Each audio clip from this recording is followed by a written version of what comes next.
How do devotees know what to say? By Krishna's mercy. Yadi shaknoshi gach tvam atichanchal cheshtit, itya uktva cha nijam karma sa chakar kutumbini.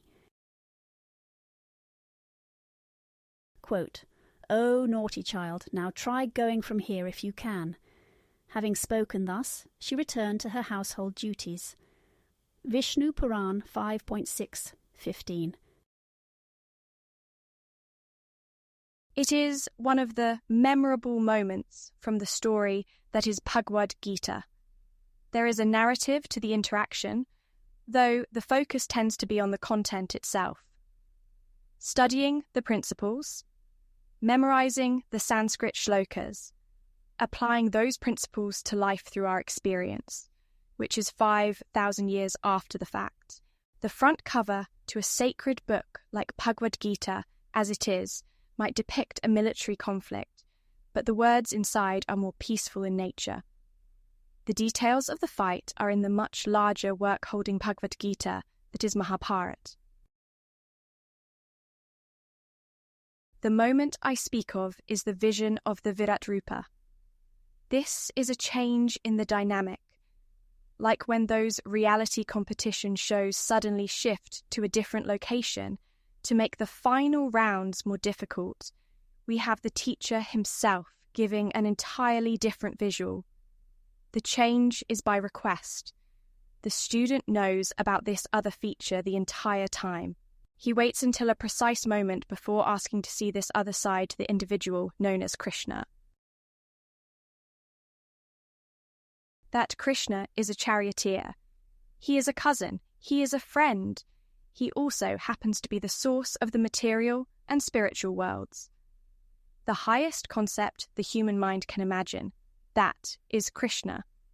The vision displayed is both three-dimensional and moving. There is a time element involved. It is like the greatest exhibit to appear in a museum. At the same time, it is still Krishna. The individual has not changed. He is merely giving a glimpse into his amazing potencies. I try to place myself in the same situation. If I should happen to be so fortunate, what would I do?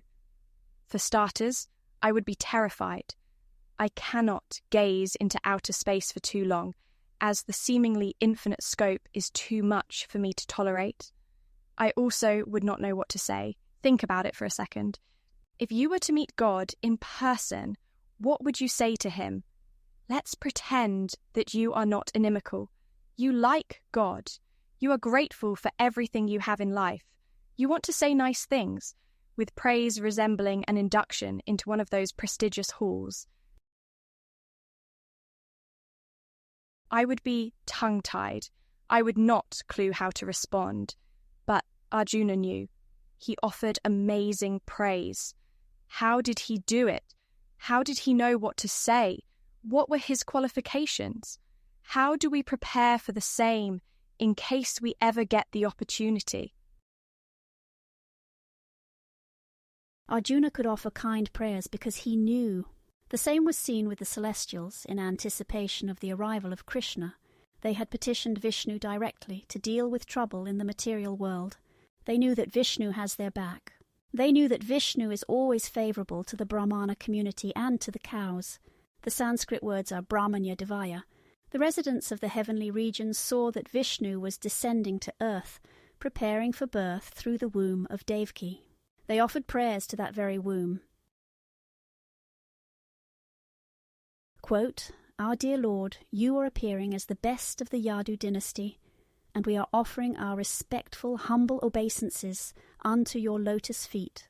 Before this appearance you also appeared as the fish incarnation, the horse incarnation, the tortoise incarnation, the swan incarnation, as King Ramachandra, as Parashurama, and as many other incarnations.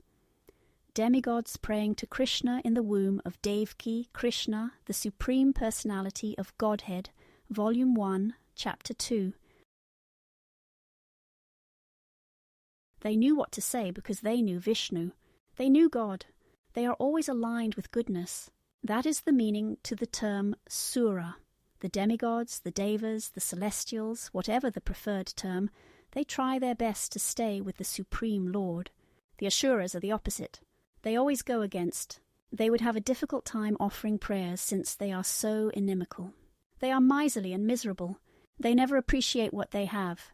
They would fail to recognize the amazing opportunity that is close proximity to the Supreme Lord.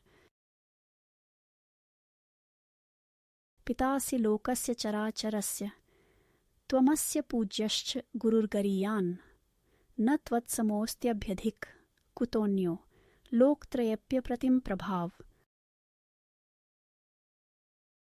Quote, "You are the father of this complete cosmic manifestation, the worshipable chief, the spiritual master. No one is equal to you, nor can anyone be one with you. Within the three worlds, you are immeasurable." Arjuna, Bhagavad-gita 11:43.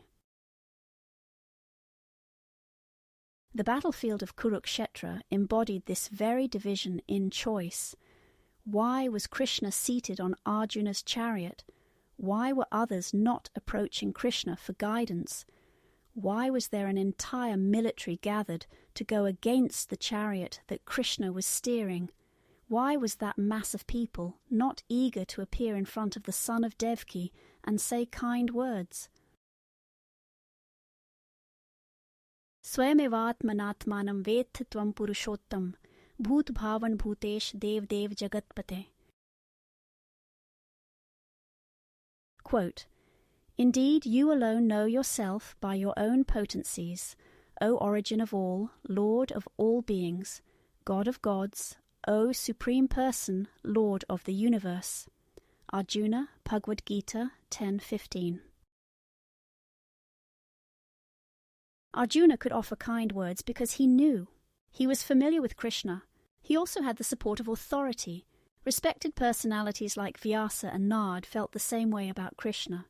The people who truly know Krishna feel as if there is not enough time nor enough words to properly express the gratitude, the appreciation, the dependency, and the love for the one who is always wishing well to others. Bhoktaram yagya tapsam sarvalok maheshwaram suhridam sarvabhutanam jhatva mam shantim rachati. Quote, "The sages, knowing me as the ultimate purpose of all sacrifices and austerities, the supreme lord of all planets and demigods, and the benefactor and well-wisher of all living entities, attain peace from the pangs of material miseries."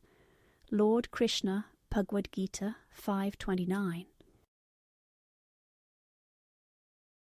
The teachings of the Acharya are for fulfilling the same purpose. The practical implementation of the devotional culture, sadhan bhakti, is for preparing the individual for the meeting with God. The teachings might appear redundant. Why are the same principles discussed day after day? How many times can a person hear about a young Krishna stealing butter in Gokula? How much bliss is there really to extract from reviewing the taunting words of Yashoda towards a punished and bound Krishna, who thus became known as Damodar? The response from the people who know is that there is never enough information.